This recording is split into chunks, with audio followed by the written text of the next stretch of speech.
Okay, those of you that watched part 1 of this video will know that this is part 2 to a video that I'm doing to readdress the George Zimmerman Trayvon Martin shooting.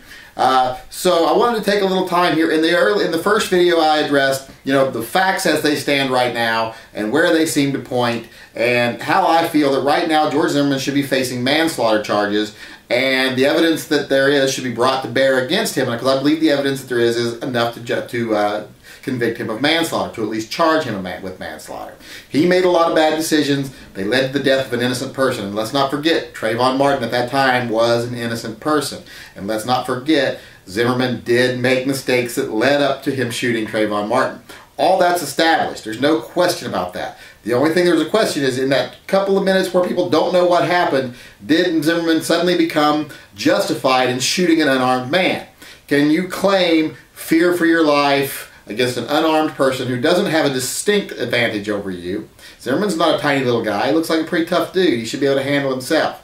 So are you going to be able to convince a jury that you had reason in that little period of time there to justify escalating a situation with an unarmed person to one that involved deadly force? Can you justify fearing for your life in that situation? I really don't think he's going to be able to, and I don't think his lawyers think he's going to be able to now either, because they're coming up with these weird defenses like shaken baby syndrome, that he wasn't in his right mind when he pulled the trigger because of his shaking and his jarring when he fell from being attacked by Martin. That Zimmerman wasn't in his right mind. I hope I said that right. But just because I don't think it's not going to happen doesn't mean it's not possible. Because if someone sat down and asked me, do you think there's ever a case where a person has the right to fear for their life or to escalate a situation to deadly force against an unarmed person? And I have to say, yes, I absolutely do believe that that is something that happens. It's not something that just happens rarely. I think it's something that can happen quite often. It just depends on the circumstances. One of the things I think that's a big factor in this, and doesn't seem to be a factor in this case, but if you are completely non-involved in the escalation of that event, if you had nothing to do with that occurrence, if you did not initiate it or have any involvement in it whatsoever until you became a victim of it, then I think you have a right to assume the worst. Say you're in your home, someone breaks in. You do not have to ascertain why they're there or what kind of threat they present to you, or if they're armed. You have the right to assume just carte blanche that this person is here to do harm. This person is here to do foul, for foul reasons. This is a bad guy. So I would never look down or think badly of someone making the split-second decision. Someone in my home, I don't know why they're here. I did nothing to that led up to this situation. I have no knowledge of what is going on. You assume what is best for your safety, and you have the right to assume the worst. So, but if you're involved in creating a situation, like you're involved in starting a fight, and you have forehand knowledge of why this fight is occurring, what level this fight is likely to go to, well, then that's a little different. Because you lose that right of assumption when you have knowledge of the event and why it's happening. You also lose a little bit of the benefit of the doubt when you're willingly involved in a situation. Now, does that say you never have the right to escalate a situation that you're willingly involved in? No, because I think there's some circumstances where you could willingly escalate a situation that you were involved in. If I get into words with someone starts a fight with me. Now, first off, like I'll say, we all want to avoid a fight when we're armed. That's something we never want to get into. We want to avoid problems, especially when you're armed, because you don't want it to go further than you want it to go, if you know what I mean. So, but let's deal with the real world. We can't always avoid trouble. We can't always avoid bad situations. We can't walk away from every fight. It's not only will reality not allow that to happen, but sometimes, we're human, and sometimes even our pride gets the best of us. We're in a bad situation. We're not even thinking about that we're armed or how far it could go. We're dealing with the moment because we're human beings, and we sometimes will do that. So let's say we get into a situation, we get into words with someone. They say something to you, you say something back to them. They shove you, you shove them. They punch you in the face, you punch them in the face. And then they pull out a knife. Okay, well, you're not required to meet force with force. It doesn't have to keep equal force. You don't have to pull out a knife or run. You can then escalate the situation by pulling out a gun and ending the fight. To me, that is escalating the situation. They're both deadly weapons, but you can kill a guy with a gun from 20 feet away. You can't kill a guy with a knife 20 feet away unless you're really good at throwing that knife. So there is a difference in force there, and I do believe you're escalating the force level a little bit, but I think you're totally justified in doing so because the other person raised it to a level where it's no longer just a fight. There is actually justifiable reason to fear for your mortal well-being. Until it gets to that, a lot of people say, well, any fight is reason to fear for your well-being. You know, not to an extent to where you can use deadly force. To try and pretend that fist fights are likely to end in death is ridiculous. It's not likely. I've been in 100 fights in my life. By the time I was 17 years old, I had to have my nose reconstructed because it had been broke so many times. When I was 15 years old, I came home soaked in my own blood because Harvey Floor had beat me in the head with a motorcycle chain during a fight. You know, I've been in fights. I was born in a poor little coal mine town in West Virginia. I have fought to keep what I had. If I was lucky enough to have an old bicycle, I fought to keep it at least once a week. So, you know, I know what it's like to be in fights. You're not going to convince me that you're in mortal danger every time you get into a fist fight at a bar or on the street. It's just not the reality of the situation.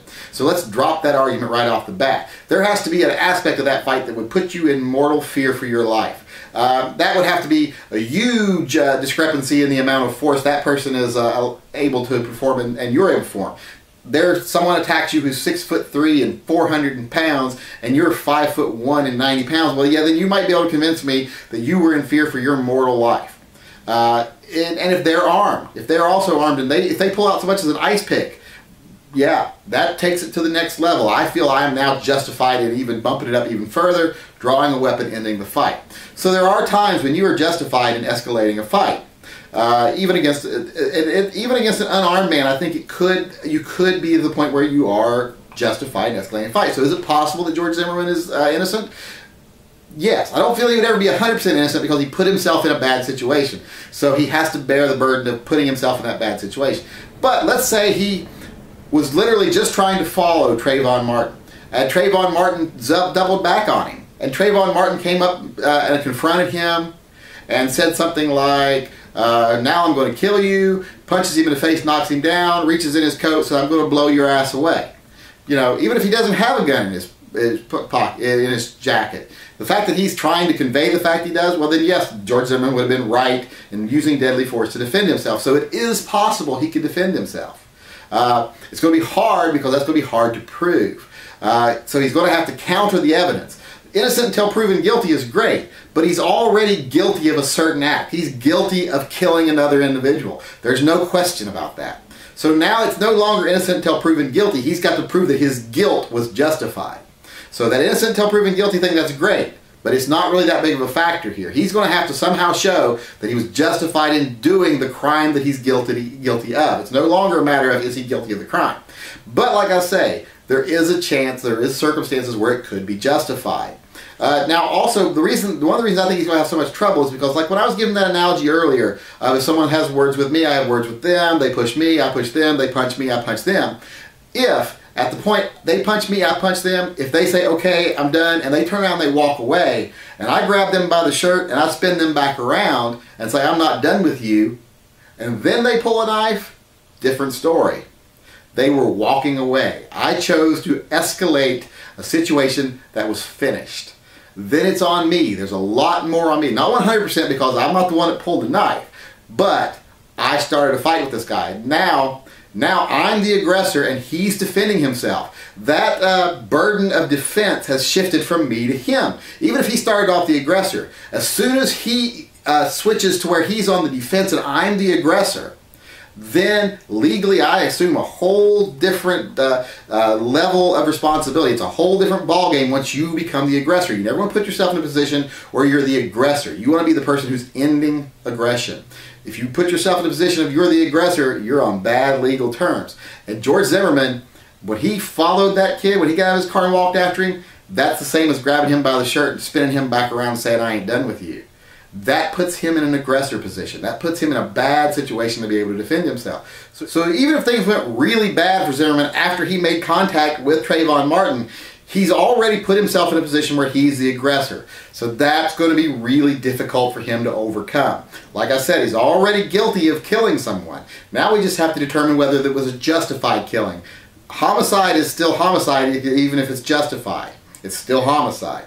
So we have to determine the justified part. He's no longer innocent. He's not an innocent person. So this whole innocent until guilty, like I said, thing doesn't apply anymore. So what we know is he made a lot of mistakes. And then those mistakes ended in escalating it to deadly force. So we have to see if something happened in that window to make it justified. I personally, I think it's going to be an uphill battle to prove that, and I think his lawyers are thinking that now too. So it'd be up to you to make your own decision on how you feel about it right now, but in the end, I think he needs to face the music here. He, like I said, he made some bad choices. Those choices ended in the death of an innocent teenager. If this was my teenager, I can't honestly say I would be suing him or slandering him in the press. You know, I might just be looking for him if this had been my child.